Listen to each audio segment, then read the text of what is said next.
What a treat I have for you today. This is, for me, a bucket list sermon. It is a sermon I've been wanting to do for quite some time.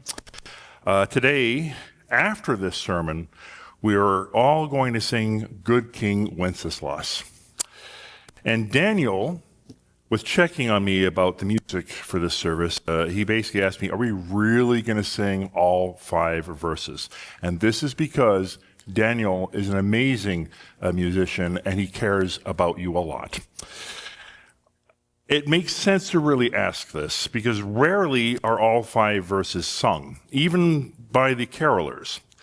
And it's likely because, let's be honest, the musical texture of that song is not really that compelling, right? Da, da, da, da, da, da, da. I mean, the youth, I'm sure the ones that were playing in the band are very happy. I'm not going to ask them to play it, because they must have done that about 50 times by now throughout the season. But I want you to know that for me, this was and remains a very transformational.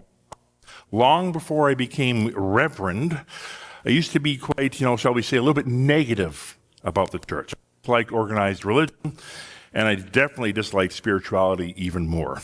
I saw churches behaving in ways I didn't like. I saw Christians behaving in ways that I did not like, and this was over half my life ago. So just for that, by the way, whether you're here because you love theology or you love the donuts, you love the worship or just hang out in the lobby, whether you're here completely because you want to be or because you're being forced to by a parent, child, or even a partner, or whether you're just worshiping or a willing worshiper, or a pew conscript, I absolutely have been there and I can see you, so I get it. But then I heard this song, and I really heard the song for the first time. And I could talk about Lorena McKinnott for a long time, and I honestly think if you don't know who Lorena McKinnott is, you might want to Google her, because I'm not going to talk too much about this, but I will say she had one of the best versions of the song that I've actually heard. However, like Daniel, she must have felt that 5 verses were too long, and she skipped one. And you see, the problem with skipping one is that this song is a story. It's a story. Now, imagine being too tired to read, or I knew I was going to get somebody, too tired to read or even see Lord of the Rings, so you just basically read Fellowship of the Ring, and then you went off and you read Return of the King. I mean, if you don't read The Two Towers, you missed the fall of Saruman, you missed the transformation of Gollum, you missed the resurrection of Theoden and the Riders of Rohan, you missed the whole battle of Helm's Deep, and a lot more. Also, if Lord of the Rings isn't your thing, how about Star Wars, the original trilogy? If you watched New Hope and then Return of the Jedi, but not Empire Strikes Back, you'd be thinking, why is Han's in this big rectangle? Why does Luke have a robot hand and daddy issues? Who is this little green dude? And, why does Leia have the Force now? And why is she smooching Hans and not Luke? I mean, you'd be just about as lost as a Christian who hasn't read the Old Testament. That is how I felt listening to this recording. Missing a verse made it seem I was missing a significant plot point, and I was right. So what I'd like to do is I'm going to take you through this carol and maybe open it up a little. Maybe if I'm successful, you may even feel your heart strangely warmed. So as we start this carol, we have the voice of the narrator. And the narrator says, "Good King Wenceslas looked out on the feast of Stephen." So first of all, notice it says Good King Wenceslas, not King Wenceslas. This is a Christian song. When you hear Good King, who do you think you're supposed to be thinking about? Right? I think at the very least the writer is hinting at the good king being Jesus. And keeping that in mind, that puts a spin on the entire carol. Feast of Stephen. What is that actually about? The Feast of Stephen took place on 12/26. It's basically the second day of Christmas. Stephen was the first Christian martyr, and I should point out the first deacon. This feast is celebrated all over the world, the Feast of Stephen, in both Western and Eastern Christianity. And how is it celebrated? It reflects on Stephen's role for caring for the needy. Charity boxes are distributed to the poor. These boxes that, of sharing with the poor, they lead to traditions like Boxing Day in some countries, like Canada and England, for example. And of course, Boxing Day has been incredibly perverted by retail, similar to Thanksgiving. But that's the origin of Boxing Day. So the first line sets the tone. We know now that the good king is in it, and we also know the time. It's set right after Christmas. So the next line is, when the snow lay round about deep and crisp and even. So where on December 26th are we likely to have snow lay round about deep and crisp and even? Likely not the Mediterranean, certainly not Australia, not even England. We are probably talking about a northern climate, a northern continental climate. So the second line sets the location as Northern Europe. Brightly shone the moon that night, though the frost was cruel. Now this reminds me of a time with my dad. Both my parents came from England in the late 60s, and they found themselves about 200 miles north of the center of the continent of North America. And if you know what the actual place is, that's the center. What was that? Actually, you know, my stats say it's Balta, North Dakota. I could be wrong. I'm going to defer to my North Dakotan friend over here. But anyway, that basically has the distinction of being the center of North America. And Winnipeg, of course, is the closest major city. And I wonder how my parents' first winters must have felt, right? England is at its absolute widest only 300 miles across and has a pretty different climate. So anyway, as a child, I remember looking out on a bright, blue, shiny day in February and commenting to my father how warm it must be out there. He chuckled and said that in winter, the last thing you want is a bright, sunny day. As he felt, without clouds, there was nothing to keep the heat in.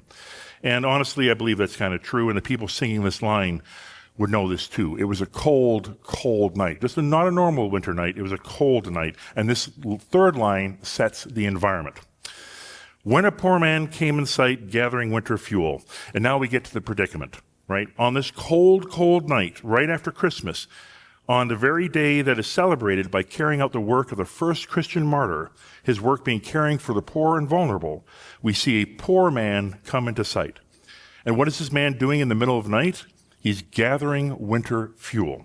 It is cold, and he's trying to gather wood for a fire. Imagine, in this time and place, while all around you are likely sleeping in their beds, perhaps even still celebrating Christmas, you're out in the cold, you're out in the dark, gathering up wood. You can't wait until the day to stave off freezing to death. You need that wood right now. And so now we go to the second verse. And we hear the second voice. The first was the voice of the narrator. Now we're hearing the voice of the good king. The good king says, "Hither, page, and stand by me, if you know what's telling. Yonder peasant, who is he, where and what his dwelling?" We now know that the good king is not alone.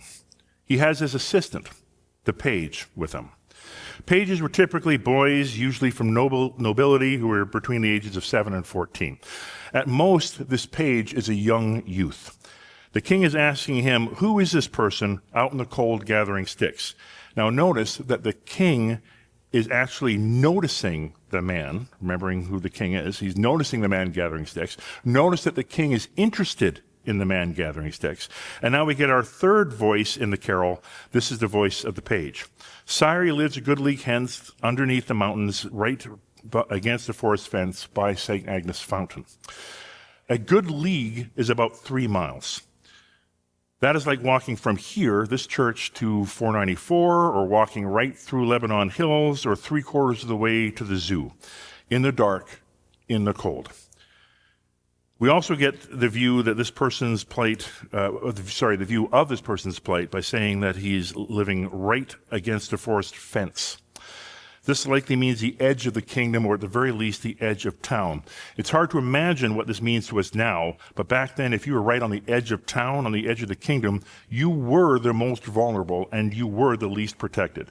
Far from castle walls, you would have had threats, both natural, like wolves, for example, and human, like thieves. These were a constant threat.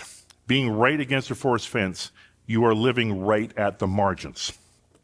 And yet, here is this man far from home in the dark and in the cold gathering sticks. And by the way, what is it about that fountain? Here's what I found. And I already strongly suspected. There is no town with this fountain recorded, at least at this time. I won't bore you with my research, but at this time, there's no credible St. Agnes fountain in the kingdom of the very real King Wenceslas. However, The clue here is in the name. Who was St. Agnes? She was a revered early Christian martyr executed around 300 AD at the age of 12 or 13 for refusing to renounce her faith or marry any suitors, declaring that Jesus was her only spouse. Legends say she miraculously survived by being burned and beheaded, becoming a symbol of steadfast faith, a patron for girls and Girl Scouts, and she's often depicted with a lamb, symbolizing her innocence, and her name, Agnes, Latin for lamb. So do you see a theme here? Feast of Stephen, St. Agnes Fountain, a poor man living in the margins. Okay, so we've got all the characters introduced. We have the setting, we have the situation, and by the end of verse 2, we're ready to go. Let's go to verse 3. So what does the king do? Knowing who this man is and his situation, does he ignore him? Does he suggest that maybe this man here is out there because it's his own fault, that he's a loser? Does he, let's make sure I'm right here, yep. If he just worked harder, maybe he wouldn't be in the cold gathering sticks. Does he send out someone to clear him off? Does he send out someone to throw him in prison for trespassing? Because he likely is, by the way, because he's gathering sticks far from his house. Nope. Here's what verse 3 says. The good king says to his page, "Bring me food and bring me wine, bring me pine logs hither. You and I will see him dine when we bring them thither." He says to the page to get him the things that this guy actually needs. He needs food. He needs wine. And please remember, at this point in time, drinking water was not that common. So wine could be easily the only safe drinking alternative. And why pine logs? Why not oak? Why not just some other kind of wood?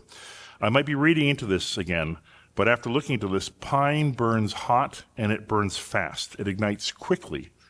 And it's great if you need the heat right now. This is what this man needs tonight. We are meeting his needs right now.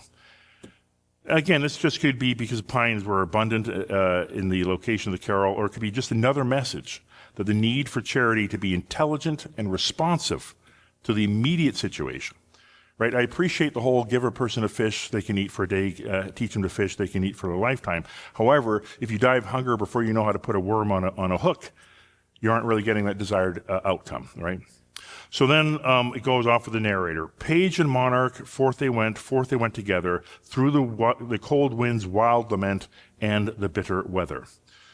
So now, together, the good king and this youth head out to the poor man. The king doesn't just send someone else to do this. He doesn't send his page off to do this. Together, the king and page, they go off. They leave the castle, they leave their comforts. Together, they go out into the cold wind's wild lament, and as if we needed reminding, the bitter weather. And so now we get to start verse 4. We hear the page again. We hear this young man who says, "Sire, the night is darker now, and the wind blows stronger. Fails my heart, I know not how, I can go no longer." It is later in the evening. It is colder. The page wants to continue, but he doesn't know how. Note that the page doesn't suggest to go back. He doesn't question whether they should be out in the cold. The page is crumbling under the weight of this task and seems generally saddened that they can go no longer. And the good king now says the reply, and this is the reply we all need to hear. "Mark my footsteps, my good page, tread them in them boldly. You shall find the winter's rage, freeze your blood less coldly." Could there be a better metaphor for discipleship?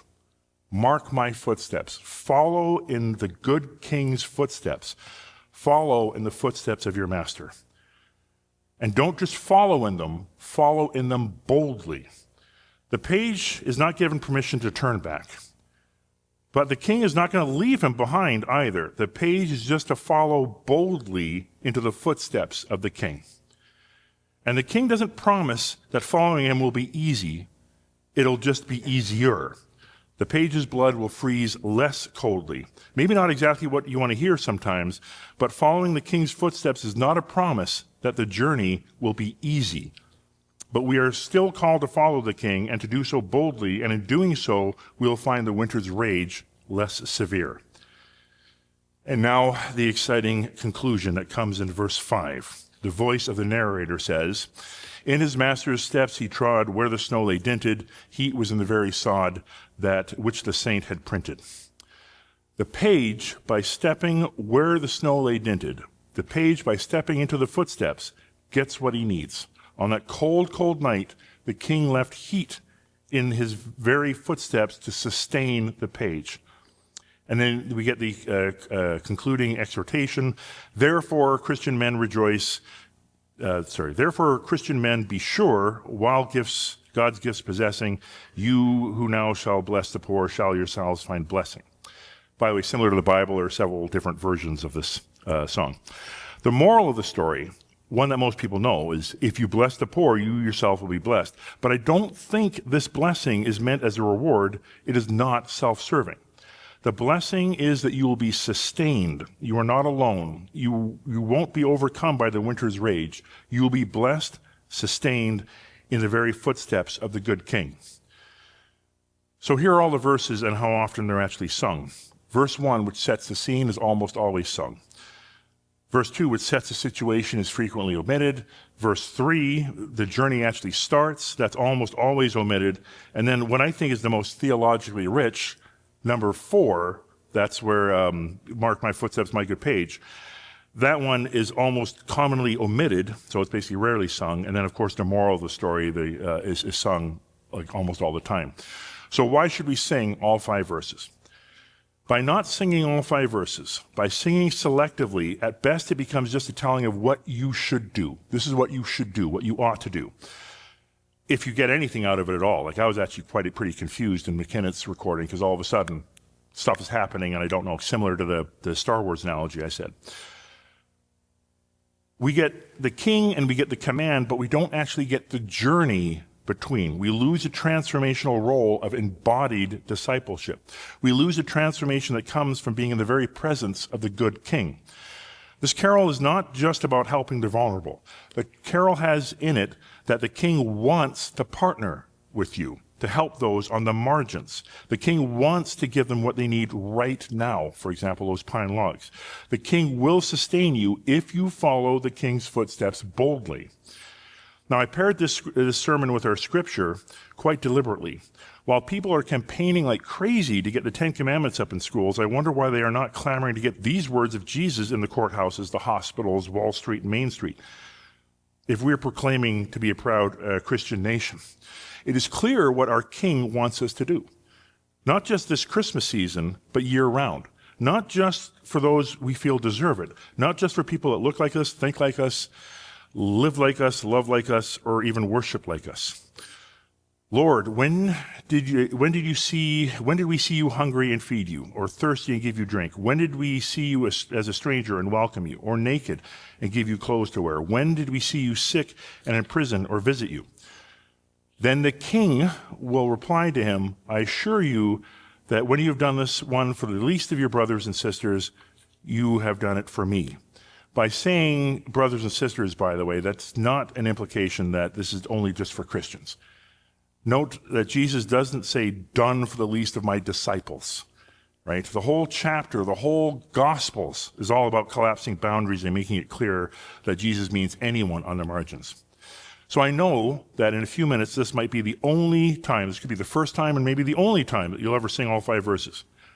But I hope that this journey through the carol and Scripture, you understand what our actual marching orders are.